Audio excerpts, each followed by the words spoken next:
Well. Why not talk about the All-Star break and the battle of two teams in New York? Well, three teams in New York. A Buffalo team that really hasn't been much of a battle. I was going to say, are they really a team?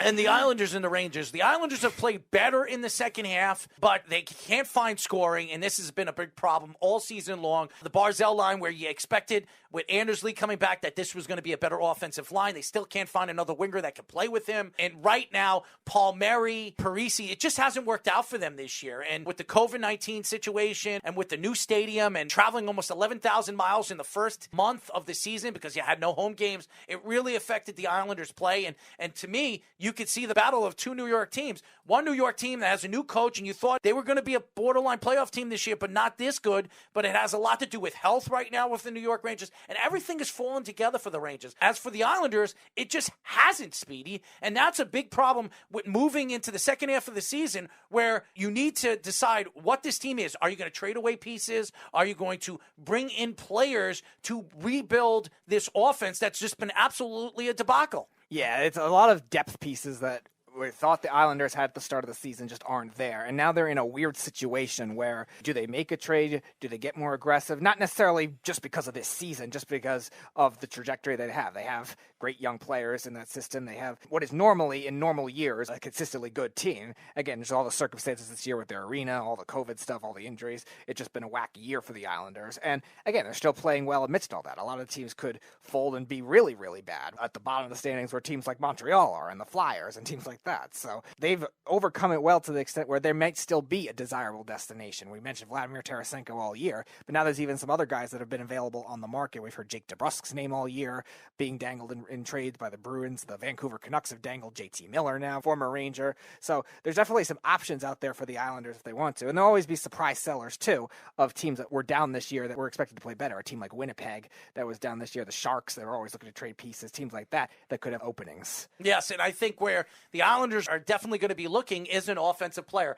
a player that could put the puck in the net, a player that could play at the speed of a Barzal, because that first line is not getting enough, is not giving enough. And to me, even with Brock Nelson coming back in, has played well, they're just not the offensive team we thought they were going to be this year, being that they had four lines and one of the best teams in the league when it comes to four lines that can give you points and goals on each line. They just haven't been there this year. Defensively, they haven't played well. Sorokin, to me, has been a borderline all-star. He's really kept this team together. And when we talk about the rebuilding of this goaltending position, something that the Islanders haven't had a top goaltender really since Billy Smith, a young goaltender of that magnitude. Now they have one. Now they have somebody they can build around. Now they got to depend on finding those offensive players that can help them get to that next level. As far as the Rangers are concerned, Kreider's having a great season. And being that he's 30, him having a season like this, in the offseason, I think the Rangers should think to move him. They can get a lot for him. He's going to have 50 goals this year. He's in the prime of his career right now. With a player doing as well as he's doing in this offense, and I don't know what they're going to do in the offseason.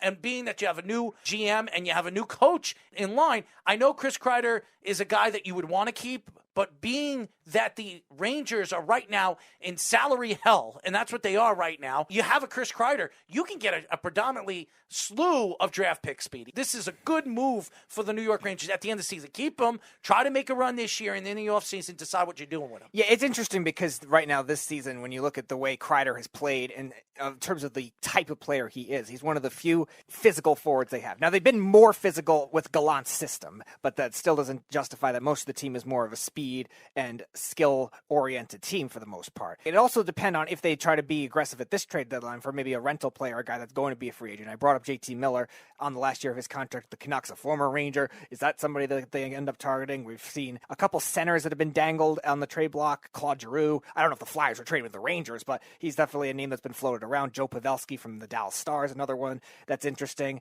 And even like DeBrusk as well, too, the guys that I mentioned for the Islanders that have been interesting. But the Rangers have been mostly, it seems like, in the market for more wings, which is weird because they have a lot of wing depth as it is, too. There's a couple Coyotes that have been in the mix as well. There's always going to be the teams that always trade with the Rangers in the Western Conference. So it'll be interesting to see. But I think in terms of the decision of trading Kreider, that will depend on if they can get something else of a veteran presence or a center, something like that, a good center that could help out with that to fill that kind of void. Because Kreider brings a lot of other things to the game more than just goal scoring throughout his career. This is just the year that he's happened to get the goal scoring together with Gallant. Speedy, are you ready? Yes, it is time for Crunch Time. It's time for Crunch Time. Read the tackle. Got All right, we'll start in the NFL. Another interesting rumor. Aaron Rodgers now buying a house in Tennessee. Do the Titans trade for him? Buy or sell? I'm buying it, baby. If he goes to the Titans, that is the number one team in the AFC and the number one team in the NFL. Derrick Henry, A.J. Brown, Julio Jones. Oh, boy. Here we go. I'm buying it. I'm going to sell it only because of the Devontae Adams wanting to play with Aaron Rodgers. I don't know if the Titans are going to want to pay Julio Jones, A.J. Brown, and Devontae Adams if he's going to become a free agent. That's the only thing that would hold that kind of thing back, unless they try to trade A.J. Brown or something like that, or try to move Julio Jones. I just don't see that kind of thing happening. So just because of the Devontae Adams factor, I will sell it. All right, buy or sell. James Harden will be traded to the Philadelphia 76ers. I'm going to buy it because right now he's going to be on his way out because he already said he's on his way out. And there's no way the Brooklyn Nets are going to lose him for nothing. So I am absolutely going to buy it. I am going to sell it. They're going to try hard because Daryl Morey loves to do extreme things, but they are just so cash-strapped. They're going to need to get a third team involved. I just don't know if the Sixers have the draft stock. The Nets definitely don't have the draft stock to help out that kind of team, or any team that would be going to try to take on that kind of contract. So I am going to sell it. All right, buy or sell. Tuukka Rask is back. Can the Bruins get a spark? Buy or sell? They will be up to third in that division. They're 6 points behind the Leafs right now. Not going to happen. I don't care if Tuukka Rask is back. I don't care if he's Superman. There's no way in hell they're not playing good hockey. And even though the understanding of where the division is and how open it is, and the Maple Leafs have not played well at the end of the first half, I don't buy it. So I'm going to sell it. Yeah, I'm going to sell it too. The Leafs have also had great goaltending this year from Jack Campbell. Their defense is still not great, but it's like the Rangers, it's been a little better than in years past, and the Bruins just haven't gotten enough consistent scoring. So I am going to sell it. All right, buy or sell. The Jets will end up with one of these wide receivers: Calvin Ridley, DK Metcalf, Chris Godwin, Allen Robinson, or Mike Williams. I'm going to buy it. One of those guys are definitely going to be Jets. They're looking for a number one. They don't have a number one, and they have a lot of money to spend, so I will buy it. I'm going to buy it, too. I think it makes a lot of sense. Them wanting to trade Denzel Mims. I could see a Calvin Ridley kind of thing happening where they trade Denzel Mims, maybe a third-round pick to the Falcons. DK Metcalf with the Seahawks, we've already seen the Jets fleece the Seahawks before. Maybe that's an option for them. But I definitely think with Mims being dangled, that could be something they could do. Allen Robinson is the kind of guy that Douglas might like, being he might be more shorter-term contract as well. So I think all those options are definitely good ones for the... Remember, Douglas was there when Allen Robinson came from the Jaguars. Yep. So I could definitely see one of those three. I don't know about Godwin or Mike Williams. I think Williams will go back to the Chargers, and Godwin is going to get a big contract somewhere else. But I'll buy it for sure.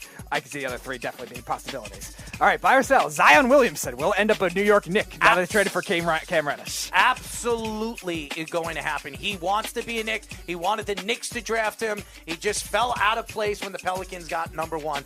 I'm buying it. I'm buying it, too. Here's the thing, too. I don't think they're going to have to give him a max contract with all the injuries that they have. He's been a great player, but that might actually work in the Knicks' favor where if they do end up trading for another star, too, and even Barrett might not get a max contract. I can see that kind of thing working. I am going to buy it. All right, buy or sell. Jack Eichel says he's going to be skating after the All-Star break. Buy or sell. He will play for the Vegas Golden Knights in the month of February. Absolutely. I don't know about February, March, but I'm going to buy it. He's definitely playing in the second half. It's great for the Vegas Knights, who are already a great team, and they got him for practically nothing, so I'm going to buy it. I'm going to buy it, too. I think you're definitely going to try to work him in a little earlier than expected as well, get some chemistry. So it's crazy. I am also going to buy it. Team, man. It really is. All right, buy or sell. Julius Randle will be traded by the New York Knicks. I'm buying it. It's going to happen. They don't want him there. And R.J. Barrett looks like he's the predominant number one. So I'm going to buy it. I'm going to buy it, too. He's young enough with the contract. I think there'll be somebody that definitely takes him on. What the Knicks will get back for him, it might take a 3-team trade to get somebody good, but I think there'll be enough teams still interested just because of his age. So I will buy it.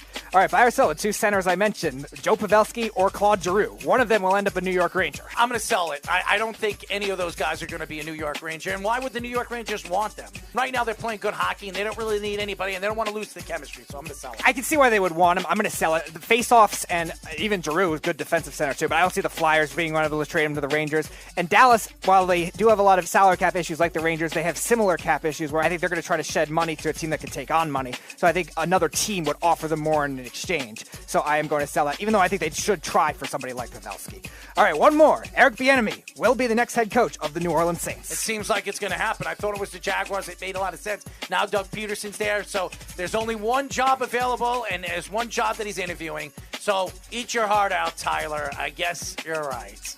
Yeah, I'm going to buy it too, because I think as well, that like I said on the Sports Lab Mouse, the other teams that had the vacancies left have the dark past with their ownership too. And now with the Byron Leftwich thing, the Jaguars might have been By a the part way, of the that too. voting is very close. It's like 56 to 48%. Oh, okay. Or like But I think even if they didn't get Doug Peterson, it still was a cloud over that just because of what could come out with Shad Khan and Byron Leftwich. We don't know the exact reasons why he did that. They mentioned Trent Baalke as being one of them, but is that the only thing? I'm not sure. So I actually am going to buy it as well. Once I heard that Bieniemy rumor, I think that's the destination for him for sure.